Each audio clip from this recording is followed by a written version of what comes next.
And an interesting week one matchup. I would not have put this on my bingo card as a choice for a week one matchup, but I have to say it is fascinating, especially considering Georgia Tech's schedule. Georgia Tech Yellow Jackets are playing the Colorado Buffaloes. You heard that right. Coach Prime is going to be hosting Georgia Tech. Yellow Jackets have got two Power Four conference out of conference teams they're playing this year. And Buffalo's an interesting team. I mean, Brent Keys and Georgia Tech's an interesting team.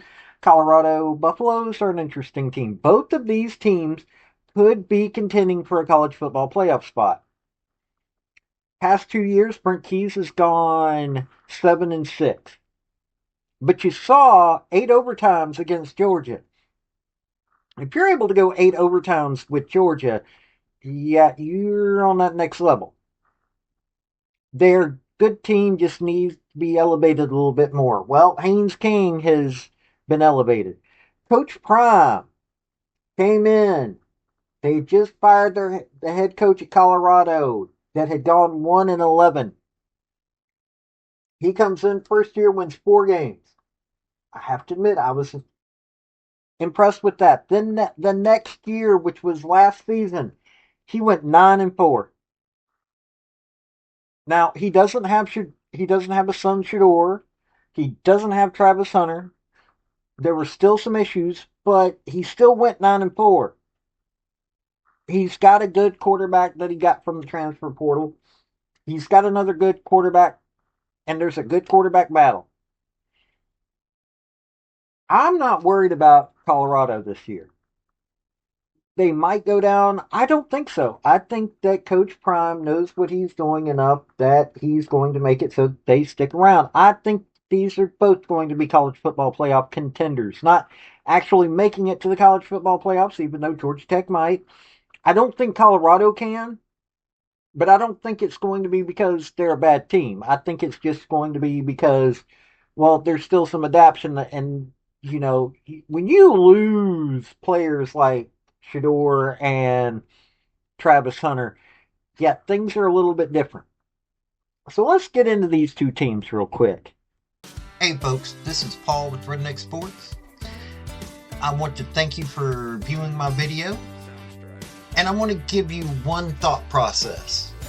There was a famous coach at the University of Tennessee by the name of General Robert Neyland.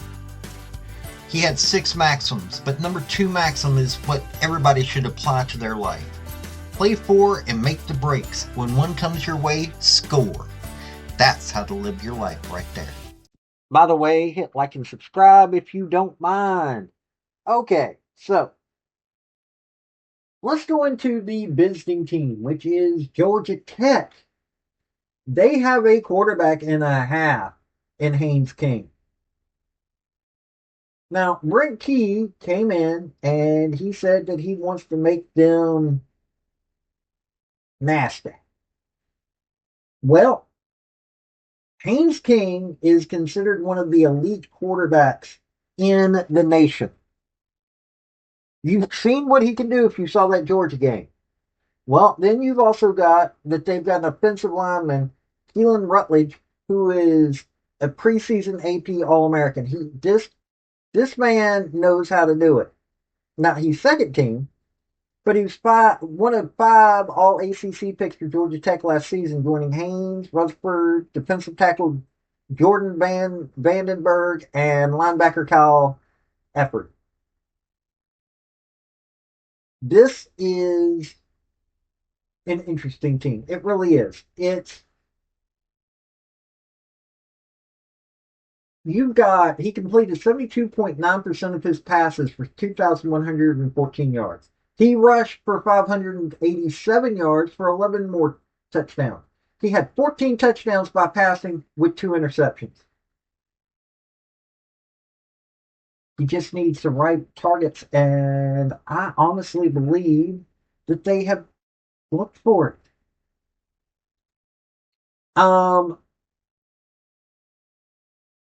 When you take a look at this offense, I mean, it really is one of those that it did its part last year on multiple ways. You got, you know, people saying that they could be in contention for the ACC title. He's got Eric Rivers, Dean Patterson, and an improved Isaiah Canyon. They've got Malik Rutherford, Bailey Stockton, Zion Taylor. I mean, hey, they got everything's deep on the offensive side. Now they've got to have a defense, but yeah, Brent Keys has already shown that he can create a defense that can keep up with everybody. Now he is an offensive person, but you've seen. I mean, you take a look at what he did last year. He went. They beat Florida State 24-21, Georgia State 35-12.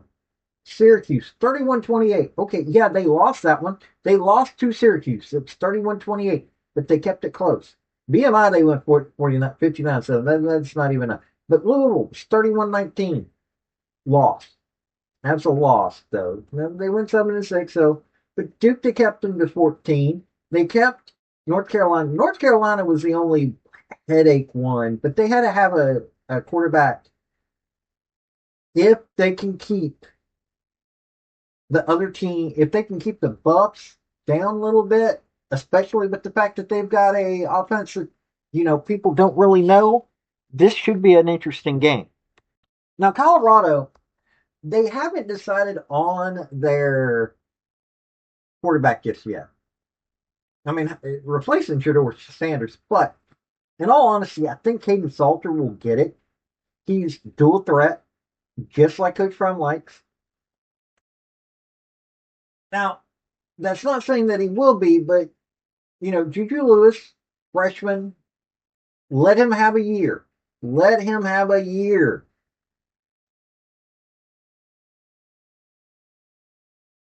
You've got to replace on the offensive side to replace Travis Hunter. You got LeJohntay Wester and Will Shepard, Jimmy Horn. So they've got some top level talent there. Amarian Miller, deep threat on the outside. Draylon Miller. They brought in Xavier Hill and Zach Kressler from Illinois to help with the guard situation. They brought in Zarian McKeel. The offensive line was garbage, but Jordan Seaton, veteran, he's already learned. I just set off three other names. They also got in Mana Tamani and Philip Houston. So they've been bringing in